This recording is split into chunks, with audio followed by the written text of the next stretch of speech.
just do a quick introduction. Nate has an academic training in molecular biochemistry and biophysics, and has had a lifelong interest in technology, food science, and DIY food making. A fermentation sensation. His hobbies include beekeeping, making wine, olive oil and vinegar, growing exotic fruits, and a host of other weekend urban farming activities. Good neighbor to have. His latest startup, CocoTerra, draws on Nate's knowledge and skills from his prior experiences to simplify the chocolate making process so anyone can become a creative, successful, and proud chocolate maker. Nate lives in Palo Alto with his wife, 2 kids, 6 chickens, and 15,000 bees. I mean, just counting those bees every day must be a full-time job. But it is. Making sure that they all get home safe at night is a challenge. So take it away. I've been following CocoTerra for quite a while, and it's an intriguing product. Yeah, thank you for having me and CocoTerra, and it's wonderful to be part of Sustainapalooza. And I'm sure some people are wondering, what does chocolate have to do with sustainability? And we will get into that. But I think the first thing really is to explain what the process is of chocolate, where it comes from, how it's made. So I'm going to go through a quick presentation. I certainly welcome you to jump in and ask questions if anything sort of comes to mind, or you want to dig a little deeper, and we certainly welcome questions. I know there's some time at the end for a Q&A, but if people pose questions, I'm happy to answer them at the time as well.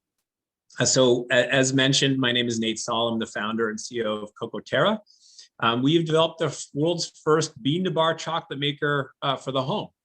And so, our goal is to really simplify that chocolate making process. It's something that a lot of people don't know about. While people love to make what they love to eat, for example, there are ice cream making machines and bread making machines and coffee brewers and tea machines and popcorn machines. Interestingly, you have this major food group, $100 billion worldwide category, and yet there's no easy way for people to make it at home. And so we thought, well, we need to solve that problem and make it easier for people to make their own chocolate. And I'll get into sort of what the benefits are, why people would want to do that, what the environmental impact is of chocolate on the environment and farms, et cetera. So hopefully you can see this presentation now. Yes, we can. Perfect. And so that's what the machine looks like. There's another one over my shoulder here. It's about 10 inches around by about 13.5 inches tall. It's about the size of a coffee maker. You put in about 250 grams of ingredients, about ½ pound, and it produces a personal batch of chocolate in about 2 hours. So those are sort of the high level specs. So the first thing, yes, chocolate actually grows on trees. So here's a picture of a pod, a cacao pod. The tree is called Theobroma cacao. So if you ever have heard the term food of the gods, Theobroma means food of the gods. So that's where that comes from. So it is an agricultural product. It grows along the equator, about 15 to 20 degrees north and south of the equator. And I would say most of the cacao that's grown in the world today is grown on small farms, a few acres. It's not part of the big agra. There isn't a huge sort of monoculture, although there's some issues around, big companies trying to push high productivity, low quality cacao as well, and happen to be disease resistant, which is a benefit. And you'll notice that these pods grow directly on the trunk of the tree, which is quite unusual. There are a few others that do that as well, coffee as an example, but very stunning. And pods grow in a variety of colors and shapes. It was thought that there were like 3 different varieties, actually 2 and a hybrid of the 2. Turns out that now that they do genetic analysis much more easily and cheaply, turns out that there are more like a dozen plus different unique variants, and most of the cacao in the world is a hybrid of those, natural hybrids of those. And you can see here, grown essentially equatorial countries, but across the globe. And much like coffee and wine, it really has a distinct flavor depending on where it comes from. And some of that is determined by, right, the varietal. Some of it is determined by how it's harvested and processed, and temperature and agricultural conditions, and et cetera. You'll notice here, the only part of the United States that commercially grows cacao is Hawaii. I hear there are some attempts to do this in southern Florida, but if you go and visit Hawaii today, you can find some what they call tree to bar manufacturers who are actually growing the cacao, harvesting, processing, and producing chocolate. And there's a flavor wheel, right? So everything from fudgy, earthy, floral, roasty, nutty, tangy, fruity, spicy, all these really complex flavors that can be in your chocolate. Inside are the seeds, and that's really what the chocolate is made from. So you have about 50 or so seeds that are growing in this pod. These pods are all hand harvested. They have to be hand harvested, otherwise you damage, as I mentioned, they're growing off the trunk, and the flowers grow off of the trunk, and you don't want to damage the bark. And so every one of these needs to be cut by hand, not twisted off, but actually cut off. And then they have to be cracked open, and this is typically done with sticks or machetes, so it can be dangerous work. And then all those seeds are stripped out. They're covered with it's called a pulp mucilage. It's actually that's the delicious part of the raw ingredient. You can sort of chew and suck on these seeds, and it has this very tropical, sweet flavor. But caution, do not bite into these seeds. They're very sort of bitter, astringent, until they're processed into chocolate. And so let's talk about the first step of that process is actually fermentation. Most people don't know. Not only is it an agricultural product, but it's a fermented food. So when these seeds are harvested, they're either laid on banana leaves, covered in banana leaves in the jungle, in the farm, or sometimes they're put in wooden boxes, and they go through about a week of fermentation. And it's a two-step fermentation. The first is a traditional sort of yeast ferment, right, turning sugar into alcohol.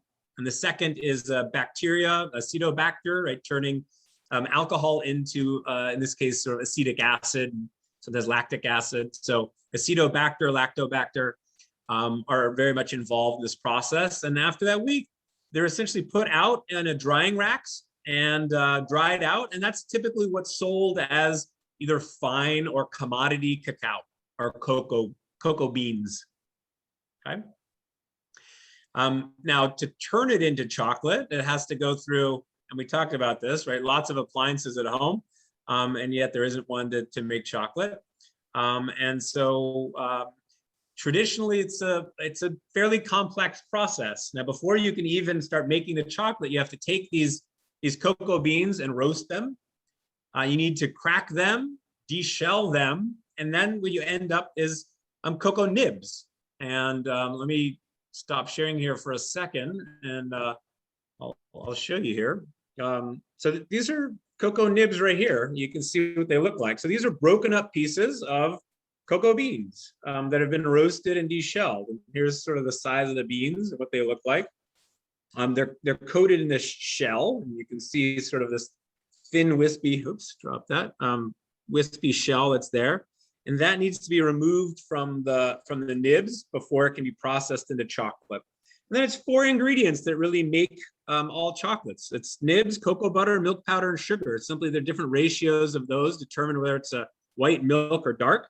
And you can see here, here's white chocolate that we've decorated with these beautiful designs on our machine. Those are done with this thin film. It's called a transfer sheet, pretty standard in the industry. Here is a vegan milk chocolate that we made with rice milk powder. And this is a 70% dark chocolate that we made as well. So really you can make anything you want from white milk, dark. You can add spices to it. You can And this, actually, here's one that I put some Rice Krispies on the end of that one. So you can really customize and make something that fits with your diet. If you're paleo, keto, if you're vegan, if you have health restrictions, nut allergies, if you're lactose intolerant, allergic to soy, you can really customize and personalize, as well as really experiment and create. And that's one of the nice things, is you get to be an inventor, a chocolate inventor, creator, as part of this. Let me go back to the presentation here. And so once you have these nibs, they get poured in the machine. And traditionally, if you wanted to make chocolate in a factory or in a craft setting or in your home, it has to go through these transformational processes. And essentially, you need to go through grinding, refining, conching, tempering, molding, and that can take many machines, many hours, many days even. It's a mess if you're doing this in your home. And the question is, there has to be a simpler way. How can you reduce sort of the learning curve? There's a lot of science, physics and chemistry that's involved in this process. And if you don't know that, it's going to be hard to be successful.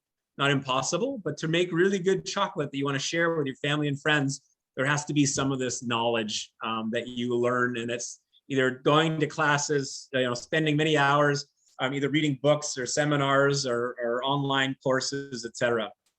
So what we did is essentially take all this equipment, unify it, and take what could be let's say a 24-hour process and turn it into a 2-hour process. So when you start cooking dinner, by dessert time, you have a fresh batch of chocolate that's ready to serve to your guests.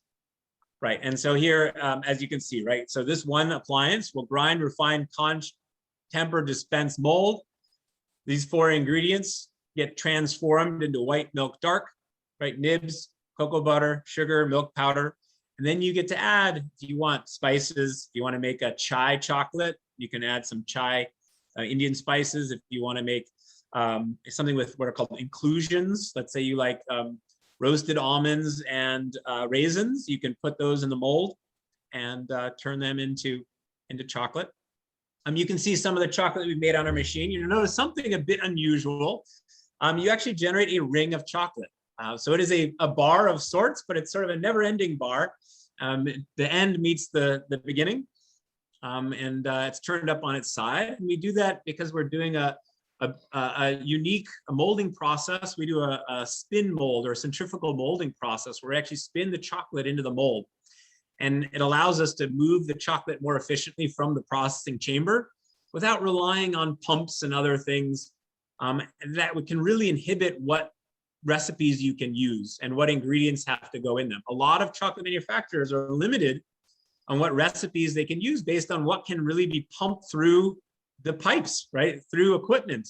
And so you have to add many more fats and other things to minimize the viscosity so they can actually be pumped through the processing manufacturing equipment. Obviously, we don't have that problem. We have one chamber and then it goes into the mold. You can see on the left there, hazelnut dark milk chocolate.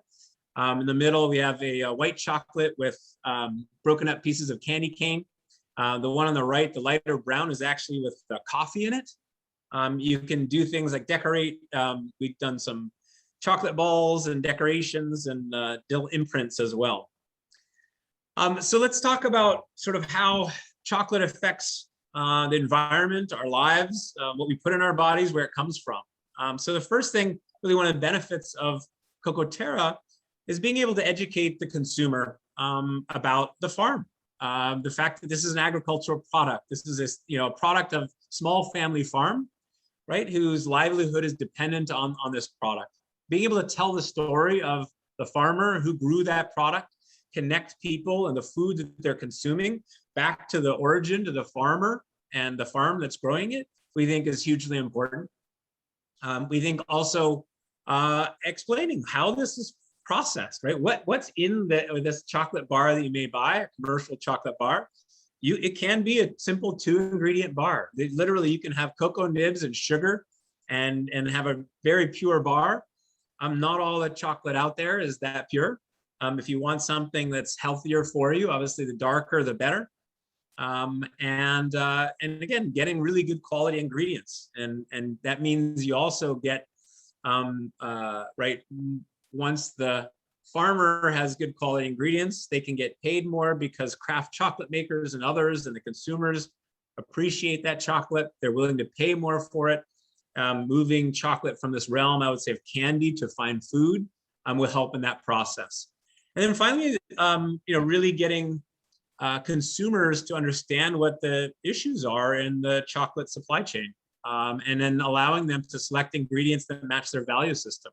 So whether it's something like organic, whether it's fair trade, meaning that the farmers are getting a fair wage, whether it's sustainably grown, there's a lot of forest that gets cut down to grow different products, whether it's palm oil or others.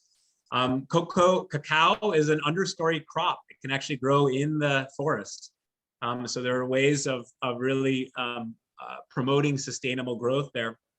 And then for those who don't know, slave labor, that can be child labor or sort of slave labor, where people can't get out of financial constraints, is also an issue. And making sure that you're using chocolate that is traceable, ethically harvested and sourced, we think is really important.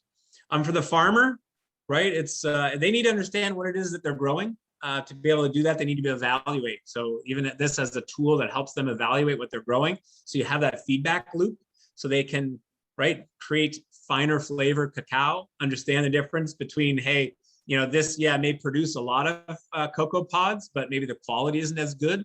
Being able to explain that and prove it and teach it and have them evaluate at the farm level is really important. Again, the more higher quality cacao they grow, the better pricing they can get for that, and ensuring that they have a living wage. And again, ethically grown, harvested cacao, tracing that back, making sure that the farmers are abiding by expectations of the consumers, if there is a certification, and as I mentioned, hardware, to really assess quality. If they can do micro batches in a short period of time, a lot of time there isn't consistent electricity. A 24-hour process would be quite a challenge to make chocolate at a farm. And then finally, supporting the environment. As I mentioned, promoting sustainably grown cacao, and a lot of chocolate that's made. Think about this. Anything over 90 degrees takes chocolate out of temper, 90 degrees Fahrenheit. That means that once chocolate is made by all the commercial chocolate makers, all the craft chocolate makers, and you need to move it around. The nice thing is most craft chocolate makers keep it local and they sell from their shop.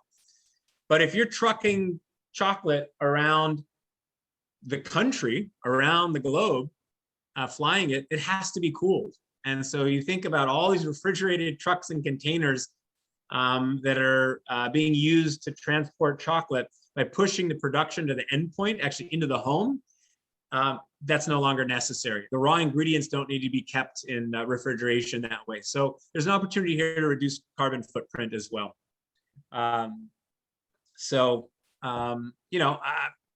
Curious, happy to answer your questions, go a little deeper into different aspects of chocolate making, farming techniques, etc.